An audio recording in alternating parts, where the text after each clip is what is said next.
Secretariat کے باہر اساتذہ کا دھرنا شہریوں کے لیے درد سر بن گیا۔ مصروف اوقات میں ٹریفک کی روانی متاثر رہنے لگی۔ لوئر مال، جی پی او چوک، نیلا گنبد، جین مندر، بینک روڈ اور گرد و نواح میں ٹریفک کی روانی متاثر۔ آؤٹ وال روڈ اور اردو بازار کے علاقوں میں بھی شہری ٹریفک میں پھنس کر رہ گئے۔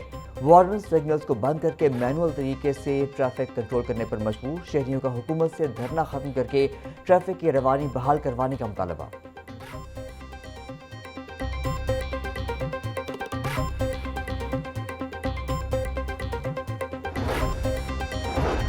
سابق ایم پی اے زعیم قادری کی نماز جنازہ ادا کر دی گئی۔ نماز جنازہ رفعت حسین قادری نے پڑھائی۔ سیاسی سماجی شخصیات اور عزیز و اقارب کی کثیر تعداد میں شرکت۔ سینئر سیاستدان جاوید ہاشمی کی شرکت۔ زعیم قادری کے جنازے میں خواجہ عمران نذیر بھی شریک ہوئے۔ سابق ڈپٹی میئر میاں طارق، صوبائی وزراء رانا اقبال، حافظ نعمان کی شرکت۔ زعیم قادری عارضہ قلب کے باعث 3 روز سے نجی اسپتال میں زیر علاج تھے۔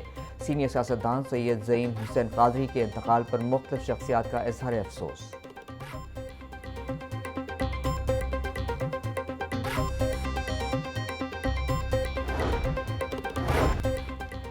پاکستان میں پہلا روزہ 19 فروری کو ہونے کا امکان۔ ترجمان سپارکو کے مطابق نیا چاند 17 فروری کو شام 5:01 پر پیدا ہوگا۔ 18 فروری کو غروب آفتاب کے وقت چاند کی عمر تقریباً 25 گھنٹے اور 48 منٹ ہوگی۔ فلکیاتی اعداد و شمار کی بنیاد پر 18 فروری کی شام آنکھ سے چاند نظر آنے کے امکانات روشن ہیں۔ ماہ رمضان کا چاند دیکھنے کے لیے مرکزی رؤیت ہلال کمیٹی کا اجلاس طلب۔ نوٹیفیکیشن کے مطابق اجلاس 18 فروری بروز بدھ کو ہوگا۔ اجلاس کی صدارت چیئرمین مرکزی رؤیت ہلال کمیٹی پاکستان مولانا عبدالخبیر آزاد کریں گے۔ لاہور کی زونل رؤیت ہلال کمیٹی کا اجلاس ایوان اوقاف میں ہوگا۔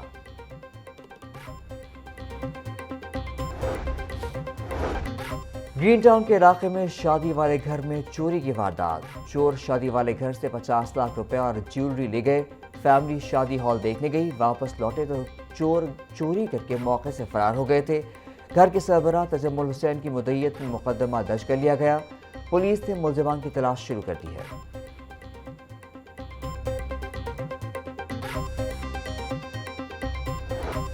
ڈیفنس بیٹ میں درندگی کی انتہا۔ ہمسائے نے تشدد کر کے 4 سالہ بچے کو مار ڈالا۔ پولیس نے ملزم اللہ رکھا کو گرفتار کر لیا۔ پولیس اور فورینزک ٹیم نے موقع سے شواہد اکٹھے کر کے لاش پوسٹ مارٹم کے لیے ڈیڈ ہاؤس منتقل کر دیے۔ مقتول کے والد محمد اسلم کی مدعیت میں واقعے کا مقدمہ درج۔ گرفتار ملزم مزید تفتیش کے لیے انویسٹیگیشن ونگ کے حوالے کر دیا گیا۔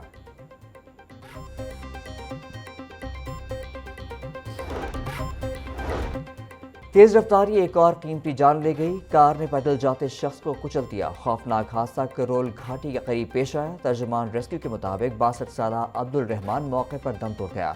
پولیس نے لاش قبضے میں لے کر کارروائی کا آغاز کر دیا۔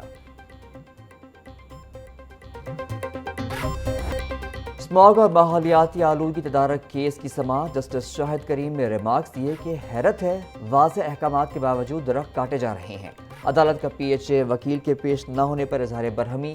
پی ایچ اے کا رویہ انتہائی قابل افسوس ہے۔ اگر حارث پیش نہیں ہو سکتے تو کوئی اور پی ایچ اے کی طرف سے پیش ہو۔ عدالت کے ریمارکس۔ ایڈوکیٹ جنرل پنجاب سوموار کو اس معاملے پر پیش ہوں گے۔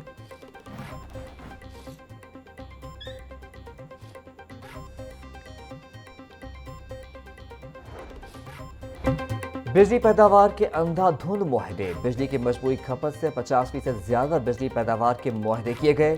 ملک میں زیادہ سے زیادہ بجلی کی کھپت سال 2024 میں 30,150 میگا واٹ رہی۔ ملک میں مجموعی بجلی کی پیداوار کی استعداد 46,600 میگا واٹ ہے۔ ذرائع کے مطابق معاہدے کرتے ہوئے بجلی کی طلب اور رسد کو مد نظر نہیں رکھا گیا۔ سولر پینلز کی تنصیب کے بعد بجلی کی سسٹم سے طلب مزید کم ہو رہی ہے۔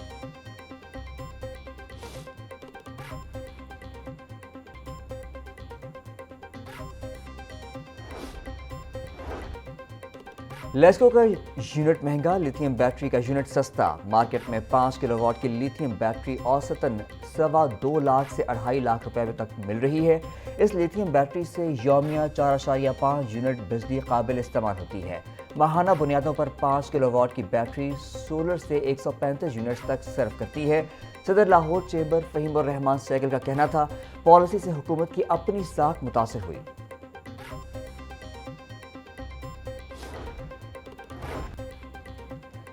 لیسکو نے رمضان المبارک میں بجلی کی بلا تعطل فراہمی کے انتظامات مکمل کر لیے۔ سحر و افطار اور تراویح کے اوقات میں لوڈ شیڈنگ نہیں کی جائے گی۔ ترجمان کے مطابق لیسکو انتظامیہ نے تمام شٹ ڈاؤنز منسوخ کر دیے۔ سحر و افطار کے دوران فیڈرز بند کرنے کا پرمٹ بھی نہیں دیا جائے گا۔ لیسکو ہیڈ کوارٹرز میں کنٹرول روم قائم۔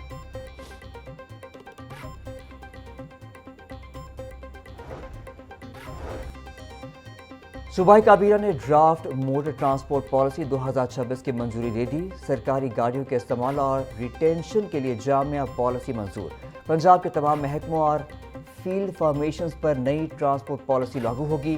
SNGAD کے تحت گاڑیوں کی تعیناتی اور استعمال کو ریگولیٹ کرنے کا فیصلہ۔ افسران کے استحقاق کے مطابق سرکاری گاڑیوں کے استعمال کی حد مقرر۔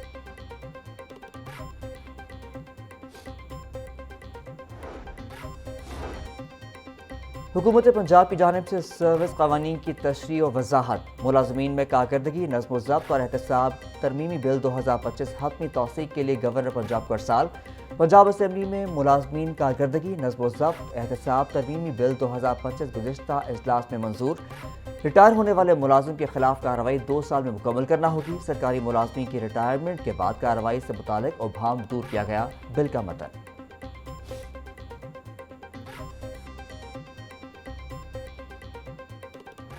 سانحہ چیئرنگ کراس کے شہداء کی 9ویں برسی۔ CCPO لاہور بلال صدیق کمیانہ کی DIG سید احمد مبین شہید کی قبر پر حاضری۔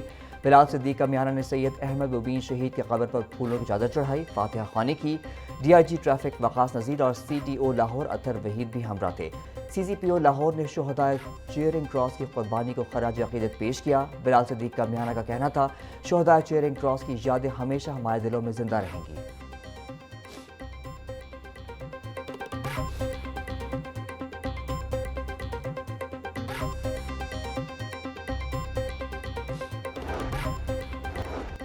صوبائی وزیر شافع حسین سے نیشنل کبڈی ایسوسی ایشن کینیڈا کے وفد کی ملاقات۔ کبڈی کے ورلڈ کپ اور دیگر ایونٹس کے انعقاد پر مشاورت۔ وفد کا ننکانہ صاحب میں کبڈی کے اسٹیڈیم کی تعمیر کا مطالبہ۔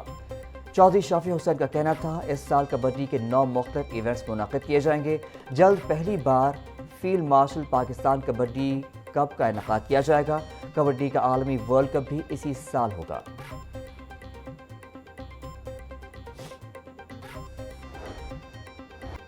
صوبائی وزیر رمیش سنگھ اروڑہ کی زیر صدارت اقلیتی قبرستانوں کی زمین کے حوالے سے اجلاس۔ قبرستان کی سہولت نہ ہونے کی علاقوں کی فوری نشاندہی کی ہدایت۔ متعلقہ محکموں کو ضلع وار رپورٹس اور تجاویز جلد پیش کرنے کا حکم۔ رمیش سنگھ اروڑہ کا کہنا تھا، موجودہ اقلیتی قبرستانوں کی صفائی اور 4 دیواری یقینی بنائی جائے گی۔ قلیل مدت میں قبرستانوں کی فوری مرمت اور سہولیات فراہم کی جائیں گی۔